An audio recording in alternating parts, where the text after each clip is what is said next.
On my way in to take Oliver to football practice, and I did want to run through a number of things. I forgot in my video this morning to talk about Tenacious Hanover.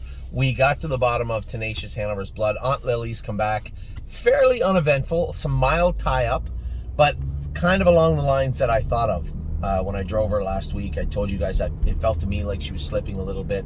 Nothing found in her blood work or in her scope that would suggest there was any concerns that we can't work on. There's always a little bit. Very, very, very rarely you're going to draw blood on a horse that's racing or just raced, and you're going to say, oh, the blood is absolutely perfect. There's always something usually you can work on. But not a ton wrong found with Aunt Lily. Now, Tenacious Hanover, liver count was high. You guys have been around us long enough to know when this liver count jumps, they look a little lethargic. Well, he looked plenty lethargic the other day. Now, we did take his blood. About 3 days after he raced. We had got it back about 3 days after he raced. Took it the next day. So that level was coming down, but it is quite slow to come down. I believe Jason said it was somewhere in the mid-50s where the level is 0 to 36 on his blood. So it's down close to just above high normal. We raced him in a conservative way tonight. He should be fine. It isn't charging. Why isn't it charging? Oh, it is now. Thank you. If we race him in a conservative way tonight, don't do that. If we race him in a conservative way tonight, he should be fine. He's got the trailer anyway, so if we can just get away third or fourth, sit, race him accordingly, he should be fine. We could have easily scratched, but Dr. Latessa just didn't feel that there was enough wrong looking at it, saying, okay, you can scratch him. I'm okay with you racing him. You're driving him. You know what's going on. So race him accordingly is virtually the way we're looking at it. So Tenacious Hanover, yes, he was poor last week. Yes, we know exactly why. We can't fix it in a week. I can drive him a little more conservatively tonight than just driving him like he's 1 to 5. And that's nothing to say. I probably would have driven him the same way if I was Luke. So I'll try and drive him a little more conservatively tonight and see if we can't get the W with him as we start to get his liver count under control. Now, we had 7 horses in the sale today. We sold 6 of them. All but Brace for Landing went, and that's perfectly fine with me. I felt my reserve on Brace for Landing, I felt was 60. I thought was fair, more than fair. He's not just in that class. He's a kind of a horse that can do. If you're looking for an honest-to-goodness good trotter, then he is one. He never got to be what we wanted him to be or hoped would he be, but he didn't miss by a ton. Here's a horse that won in 53 a couple of times, destroyed them the other day in that condition claiming class in 154, and to be quite frank, I suspect he'll do it again the next time he races. So I'm fine to keep him. Gypsy Hill was right on what I figured he was worth, 44 to 50, somewhere in there. It was funny, the Jason Brewer's client that had bought the horse, I've known for a very, very long time.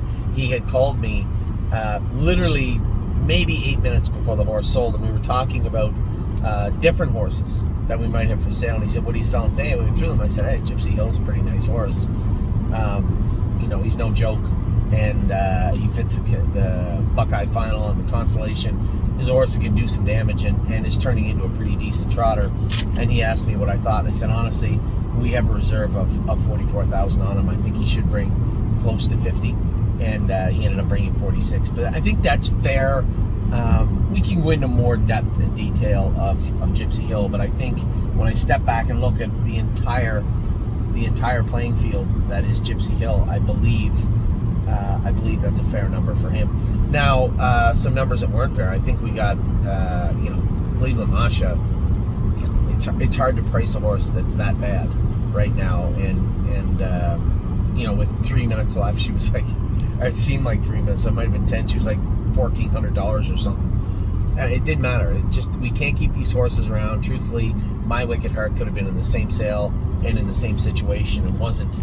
And there isn't much we can do about it. We'll go a different route with her. Not the preferred route. My preferred route would have been the one right there with Cleveland Masha. We can't continue to hope and dream the horses are going to turn around. There has to be something there. There has to be something for us to, sink our teeth into and say, okay, what are we looking at moving forward? Or, can this horse improve and be an effective 3-year-old? Geez, you guys know how fast the grassroots and prospects go. define effective 3-year-old, because my definition and where Cleveland Masha or the other filly is quite a wide berth. So my preferred route of resolution would have been the one that we went down today with Cleveland Masha. Next up was Don't Talk About Bruno. Maybe a little underpaid, $8,500. The problem with Bruno, he's only a small little horse. He's not a big guy. He hasn't shown tons of speed. And 158 or even 157 in a piece on a 5/8 mile track like Grand River doesn't get you what it used to, much less than a decade ago. And Bruno, as I said, we have horses that we're fitting in these classes over here that fit comfortably, to try and put Bruno on a truck, bring him over here and squeeze him into them. Not really what I'm looking to do. So for $8,500, yeah, it's not the end of the world. Gypsy Hill, again, $46,000, I thought was pretty fair. Sweeney, $11,000. Our blacksmith offered us 10. So the Amish definitely thought he was worth 10. I hope who ended up with Kyle Cummings. Oh, he's going to Buffalo, I think. I hope Kyle has a lot of luck with this guy. Nice horse. Again, just not quite getting there. He would have soon, but then almost immediately been faced with a very difficult situation of not being able to do right after. Victory Blue Chip, $9,000. Who got this one? Oh, Corey Stratton, right? Corey Stratton.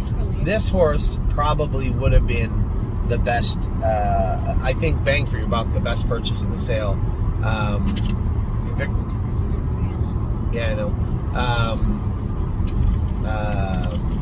know. I don't know how Victory Blue Chip isn't worth $12,000 or $13,000, but this was our fourth at bat in the sales with this guy, and I don't know how to explain it, but he is going to find it difficult in the non-wars of 4 at Northfield. So I guess whatever, he's gone now. Brace for Landing we kept. I thought that was my reserve of $60,000 was more than fair, I think, for Brace for Landing, and I'm happy to keep him for that. And then last was No Free Lunch. Now Stacy bought No Free Lunch. She texted me about 10 or 12 minutes left in the sale and said, "Would you mind if I bought No Free Lunch?" There's always that optics, right? And I said, okay, I'll tell you what, if you don't mind, go ahead and bid on the horse. I can't stop you anyway. Go ahead and bid on the horse, and if you get the horse, the only request I have is that any of our clients that own No Free Lunch that want to stay involved, would you be amenable to them staying involved? That would theoretically smooth anything over if anybody thought there was some sort of impropriety going on. And she said, yeah, no problem at all. So that's the scoop. No Free Lunch is leaving the stable.ca and will be Stacy's horse.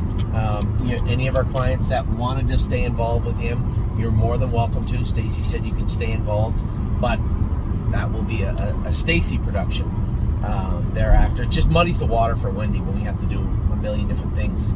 Nice clean break. No Free Lunch leaves the sale, or leaves the stable for all intents and purposes today, and makes his way over to Stacy's barn where he is right now. So that's the plan there with those horses. I still haven't got through all the... you're going to see quite a change in the bucket schematics tonight. What's left? Now there's still going to be plenty of shares left in the general buckets. I think the Pacer and the Trotter are going to be close to being sold out. And a big chunk of the Trotting Colts and Fillies will also disappear tonight. Whereas people have emailed me and said, hey, can I get these shares? So I'll finish up with that tonight, and then throughout the week I will be talking to a number of people trying to sell them out. It would actually feel great if I walked into Fezzik Tipton and all those buckets were sold out. It would be a great feeling, and it is something that I'm going to work hard to achieve for the rest of the week. But my job today, first and foremost, I'm done at the barn today. We got a number of the other babies in. They all look good. We'll be jogging them all tomorrow. Got to get Ollie to football practice tonight. And then I have to race our boy Tenacious Hanover. Got to figure out a way up, conservatively get him to the winner's circle. Not my forte, but we'll do our best. And then just busy for the rest of the week. So with that, I'm going to let you guys go. You should be completely caught up now, I believe. I will talk to you all very soon. I hope you're all having a wonderful day.